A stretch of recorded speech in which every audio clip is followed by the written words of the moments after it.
हमारी सोसाइटी के एक अंकल थे जो पहले हुआ करते थे, अब उनकी डेथ हो गई है। तो उनसे इन्होंने कम्युनिकेट करने की कोशिश करी। उन दिनों में हमारी सोसाइटी में बैचलर्स को और लिव इन रिलेशनशिप को अलाउड नहीं किया जाता था, बट फिर भी क्योंकि उन्होंने ये बोला कि नहीं नहीं हमारी फैमिली आ रही है, बहुत टफ सिचुएशन है, पता नहीं अब आगे क्या होगा क्या नहीं होगा, और इनको ना बातें मैनिपुलेट करना शुरू से आता है। बहुत सारी बातें मैनिपुलेट करके इन्होंने सोसाइटी में घर ले लिया। उस टाइम पे इस घर का रेंट, इस टाइम पे पहले ये लोगों ने क्या किया, एक साथ ही 2 BHK में पहले ये इनिशियल डे में शिफ्ट हुए। जब ये 2 BHK में इनिशियल डे में शिफ्ट हुए तब इनके बीच में कलेश होने शुरू हुए। और उस टाइम पे मैडम की जो मम्मी है वो भी यहाँ रहा करती थी, ठीक है। और इनकी मम्मी बहुत फन लविंग, अच्छी लाइफ जीने वाली लेडी है, जो अभी भी मोस्ट ऑफ द टाइम ऐसा होता है कि वीकेंड्स पे हमने देखा है कि वो ड्रिंक करती हैं, वो गाने आने चलाती हैं, पुराने गाने, अभी भी किशोर कुमार के, मोहम्मद रफ़ी के गाने चल रहे होते हैं, वो आराम से एंजॉय करती हैं, ड्रिंक वगैरह करती हैं, बच्चे का भी ध्यान रखती हैं, पर हाँ वो अपनी लाइफ अपनी तरफ से जीती हैं। तो मैडम उनके साथ रहा करती थी इनिशियल डेज में। तो जब शिफ्ट होने की बात हुई तो इन्होंने सोचा कि हम सबको साथ में शिफ्ट कर देते हैं, और उन्होंने यही सोच के सबको लेके आए कि सबको एक साथ शिफ्ट करेंगे। बट जब शिफ्टिंग की बात हुई तो सब एक साथ तो शिफ्ट हो नहीं सकते थे, और इनिशियल डे में ये दिखाना तो पॉसिबल नहीं था कि मैडम और जनाब साथ में रह रहे हैं। तो उन्होंने क्या किया, उन्होंने नीचे में एक फ्लैट लिया जिसमें उन्होंने जनाब की पूरी फैमिली और जनाब को रखने की बात करी, और ऊपर एक फ्लैट लिया जहाँ पे मैडम और उनकी मम्मी रहा करती थी। अब क्या हुआ, ये मैडम और उनकी मम्मी बहुत आराम से अपनी लाइफ एंजॉय करते थे, कभी कभार ड्रिंक करते थे, स्मोक करते थे, आराम से अपनी लाइफ एंजॉय करते थे, अच्छे से रहते थे। और जो जनाब थे वो कभी कभार ऊपर आते थे, अपना टाइम स्पेंड करते थे, वापस चले जाते थे, फिर आते थे, टाइम स्पेंड करते थे, वापस चले जाते थे, और ये एक ऑन गोइंग प्रोसीजर था। बट धीरे धीरे जनाब ने ये ऑब्जर्व करना शुरू किया कि पेपिका अपनी मम्मी की तो काफ़ी हेल्प कर रही है फाइनेंशियली, और अवेलेबल है हर वक्त, हर समय काम कर रही है, उनका ध्यान रख रही है। अगर ये इसी तरीके से चलेगा तो ये तो प्रॉब्लमेटिक हो जाएगा। और ऊपर से उनकी मम्मी जो थी वो ड्रिंक वगैरह करती थी, और उनके घर में उस टाइम पे मंदिर वगैरह हुआ करते थे। तो फिर जनाब ने धीरे धीरे पेपिका को ऐसे वुड पेकर की तरीके से होल्ड करना शुरू किया कि अब तुम समझो कि ये जो है ये ड्रिंक वगैरह करती हैं, मेरी फैमिली बहुत ज़्यादा मतलब रिग्रेसिव माइंडसेट से आती है, तो अगर ये ड्रिंक वगैरह करेंगे ना तो हमारी शादी में प्रॉब्लम होगी, तो तुम इस सिचुएशन को अंडरस्टैंड करो और इनको यहाँ से हटा दो। पेपिका ने ये बात को समझा। इस बात को समझने में ऑलमोस्ट उसको 2.5 से 3 महीने लगे। उसने फिर मैडम ने अपनी मम्मी को हटाया, उन्होंने उसको वापस, उनको पहले इनिशियल डे में उनको वापस भेजा मुंबई में इनकी एक सिस्टर रहती हैं, पहले उन्होंने उनके पास भेजा, वहाँ पे इनकी मम्मी रही 2.5-3 साल, और उसके बाद फिर वो पुणे शिफ्ट हुई। पुणे में भी इनकी 2 बहनें रहती हैं, उनके पास इनको शिफ्ट कराया गया, और वहाँ पे भी इनको 1 BHK लेके रहने को बोला गया। इसके बाद जो मैडम है और जो जनाब हैं वो दोनों एक साथ रहना शुरू किए, बिकॉज जनाब को भी टाइम चाहिए था, उनको प्राइवेसी चाहिए थी, तो दोनों ने एक साथ रहना मीरा रोड में शुरू किया। इसके बाद इनके कुछ टाइम के बाद शादी हुई। शादी होने के बाद इनिशियल डे में कोशिश की गई कि दोनों साथ में रहें, कॉस्ट कटिंग करने की कोशिश की गई। ये सोचा गया कि हम 2 BHK में शिफ्ट होते हैं और पूरी फैमिली एक साथ रहने की कोशिश करती है, बट ये नहीं हो सका क्योंकि इनके बीच में रोज़ झगड़े होते थे, रोज़ एक्सट्रीम लेवल के झगड़े होते थे। जो हमको चालू मैडम दिखती है ना, वो एक्चुअली में बहुत ज़्यादा चालू है, क्योंकि वो ना किसी के साथ रिश्ते नहीं ख़राब कर सकती थी। उनको बहुत अच्छे से पता था कि अगर मैंने भाभी के खिलाफ़ बोला तो मेरे को यहाँ पे भी प्रॉब्लम होगी, और अगर मैंने मम्मी के खिलाफ़ बोला तो वहाँ पे भी प्रॉब्लम होगी। तो वो बहुत संभल के सिचुएशन को हैंडल करती थी, और यूजुअली जब भी झगड़े होते थे ना वो बाहर निकल जाती थी मोस्ट ऑफ द टाइम कि अरे ये झगड़े हो रहे हैं, ऐसा हो रहा है, वैसा हो रहा है करके बाहर आ जाती थी। और ये ऑनगोइंग झगड़े थे जो काफ़ी समय से चल रहे थे। फिर इन लोगों ने डिवाइड एंड रूल किया और अलग अलग रहना शुरू किया। अभी वाली जो सिचुएशन है, करंट सिचुएशन, मुझसे बहुत सारे लोगों ने पूछी है, तो मैं करंट सिचुएशन के हिसाब से आपको आंसर दे दूं। ये वो सिचुएशन थी जो मैंने आपको बताई कि कैसे ये मीरा रोड में इस बिल्डिंग में आके रहना शुरू किए हैं। इसके अलावा की इन्फॉर्मेशन मैं नेक्स्ट वीडियो में धीरे धीरे करके आपको दूंगी। यहाँ पे अभी की सिचुएशन लोग पूछ रहे थे तो वो मैं बता दूँ आपको। हमारी बिल्डिंग में ऑलमोस्ट 30% मुस्लिम्स रहते हैं, सॉरी 70% मुस्लिम रहते हैं, और 30% हम हैं, मतलब जाट हैं, पंजाबीज़ हैं, गुजराती हैं, अलग लोग रहते हैं। तो हमारे बीच में ना बहुत अच्छे रिलेशंस हैं सब। हम सारे फेस्टिवल्स बहुत अच्छे से मज़े से मनाते हैं, सेलिब्रेट करते हैं, सब कुछ करते हैं। तो कुछ टाइम पहले ना हमने सोचा था कि हम जो हज करके आए थे, क्योंकि हमारी सोसाइटी के बहुत सारे लोग हज करने के लिए गए थे, हमारी सोसाइटी ने कोलैबोरेटली ये डिसीजन लिया था कि हम उनके लिए खाना पीना अरेंज करेंगे। हम इनके घर में गए थे पैसे लेने के लिए, सभी के घरों में गए थे पैसे लेने के लिए, क्योंकि हमको कंट्रीब्यूशन करके उनकी तैयारियां करनी थी। जब हम इनके घर में पैसे लेके कंट्रीब्यूशन करने गए तो हमको दीपिका की मम्मी से मिले 500 रुपीज़।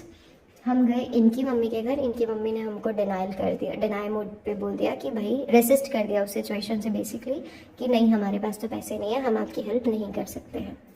हम गए चालू के घर में, चालू के घर में 2-3 बार मना किया गया कि नहीं है पैसे अभी, आप कल आइए कल आइए कल आइए। फिर हम जब पहुँचे तो हमको 200 रुपये मिले। हम गए जनाब के घर में, उनके घर में भी सेम सिचुएशन थी। 2-3 दिन हमको घुमाया गया कि प्लीज़ कल आइए कल आइए कल आइए, और उसके बाद हमको उस घर से मिले अगेन 300 रुपये। तो ये टोटल हमारा कंट्रीब्यूशन हुआ इनके इतने सारे फ्लैट मेंबर्स से, ठीक है। ये फर्स्ट इंसिडेंट हुआ जो रीसेंट इंसिडेंट था। इसके बाद एड ऑन क्या हुआ कि हमारी सोसाइटी में एक लेडी रहती है, आई गेस इसके बारे में मेरी एक फ्रेंड है, उन्होंने भी बहुत सारे लोगों को ये बातें बताई है। तो वो जो लेडी है ना, वो एजड लेडी है, हर एज इज़ अबाउट 82 और 83। तो वो अकेले रहती हैं, उनके जो बच्चे हैं वो बाहर रह रहे हैं, दुबई में सेटल्ड हैं, वो बीच बीच में कभी कभार आते हैं, बाकी वो बाहर ही रहते हैं, और उनकी साथ में उनकी पोती रहती है।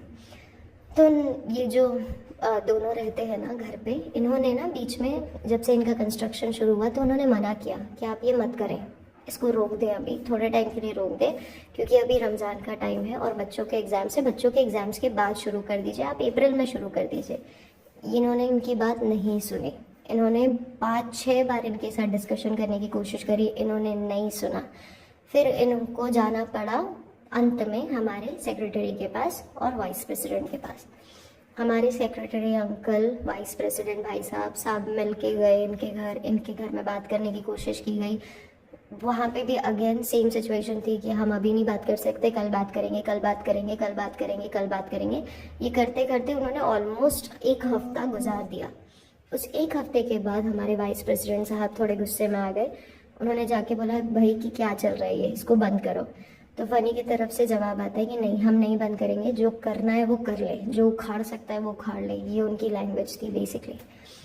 तो हमारे वाइस प्रेसिडेंट साहब थोड़े से भड़क गए, उनके बीच में थोड़ी गर्मा गर्मी वाली सिचुएशन थी।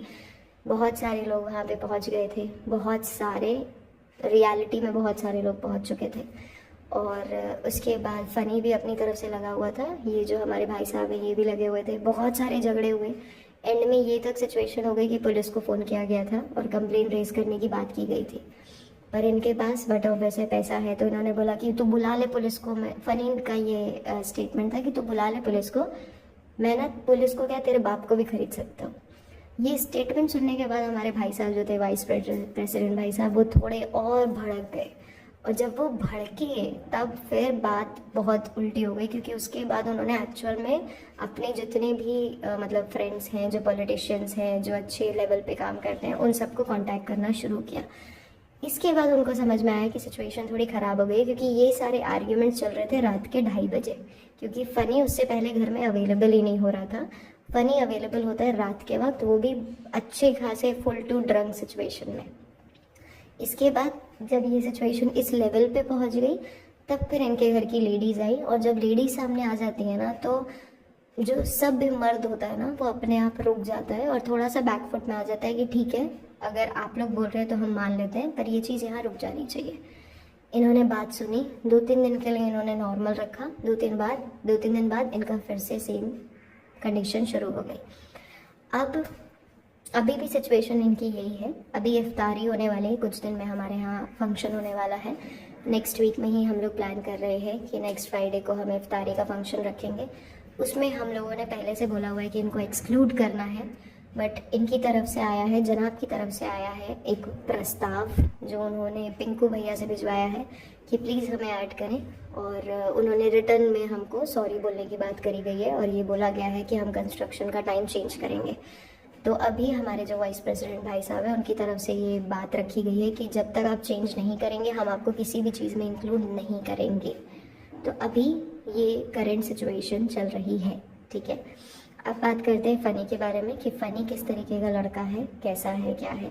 इनिशियल डे में जब फ़नी यहाँ आया था, नया नया शिफ्ट हुआ था, बहुत अलग था, बहुत अलग, बहुत शांत, बहुत काम, बहुत कंजर्वेटिव, किसी की तरफ देखना नहीं, किसी की तरफ नज़र नहीं घुमाना, ऐसा।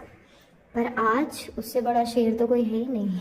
मतलब आज की डेट पे वो बंदा जब अपनी गाड़ी से आ रहा होता है ना, बहुत बार ऐसा होता है कि वो अपने दोस्तों को लेके आता है जिसमें गाड़ी में कम से कम 4-5 औरतें होती है, सॉरी 4-5 आदमी होते हैं, मर्द होते हैं, और उसमें 1 या 2 औरतें होती है सिर्फ। वो सोसाइटी में गाड़ी लेके आते हैं, अप्रॉक्स 120-100 की स्पीड में वो गाड़ी को एंटर करते हैं सोसाइटी में, और वो कितना रिस्की होता है आप सब खुद समझ सकते हैं। जो भी ड्राइव करते हैं वो सब खुद समझ सकते हैं।